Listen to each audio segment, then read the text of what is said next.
एकमत विकासासाठी सर्वसामान्यांच्या प्रश्नांना वाचा फोडण्यासाठी महाराष्ट्रात प्रथमच मॅडम फॅक्टर ही संकल्पना घेऊन घराणेशाहीतील या जुन्या पैलवानांविरोधात जनतेच्या विकासासाठी सांगली लोकसभा मतदारसंघातून सुवर्णाताई गायकवाड यांचे चिन्ह आहे प्रेशर कुकर, यांना प्रचंड मतांनी विजयी करा।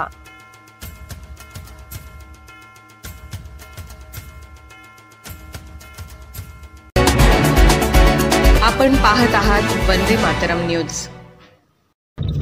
लोकसभा निवडणुकीच्या अनुषंगाने MIDC कुपवाड पोलीस ठाणे हद्दीतील रोहित उर्फ दाद्या कदम टोळी 2 वर्षासाठी हद्दपार। MIDC कुपवाड पोलीस ठाणे हद्दीतील गुन्हेगार रोहित उर्फ दाद्या कदम टोळीस हा संदीप घुगे पोलीस अधीक्षक सांगली यांनी सांगली व कोल्हापूर या 2 जिल्ह्यातून 2 वर्ष कालावधीकरिता हद्दपार आदेश पारित केला आहे।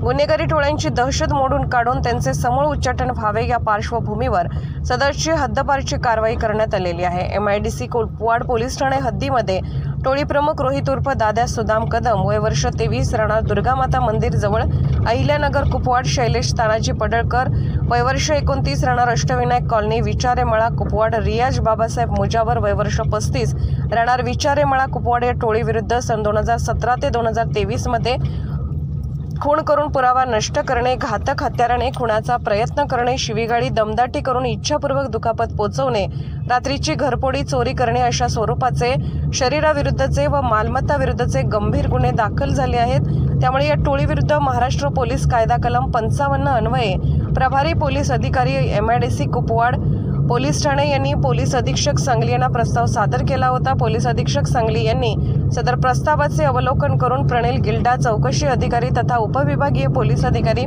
मिरज विभाग मिरज यांच्याकडे चौकशी कामी पाठवला। त्यांचा चौकशी अहवाल, टोळीविरुद्ध दाखल असलेल्या गुन्ह्याचा व सद्यस्थितीचा अहवाल, त्याच्यावरील प्रतिबंधक कारवाई तसेच त्याच्या हालचाली या सर्व बाबी विचारात घेऊन माननीय पोलीस अधीक्षक सांगली यांनी सुनावणी घेऊन सांगली व कोल्हापूर या 2 जिल्ह्यातून 2 वर्ष कालावधीकरिता रोहित उर्फ दाद्या कदम टोळी हद्दपार केली आहे। अशाच ताज्या घडामोडी आणि बातमीसाठी वंदे मातरम न्यूज चॅनलला लाईक करा, शेअर करा आणि सबस्क्राईब करा।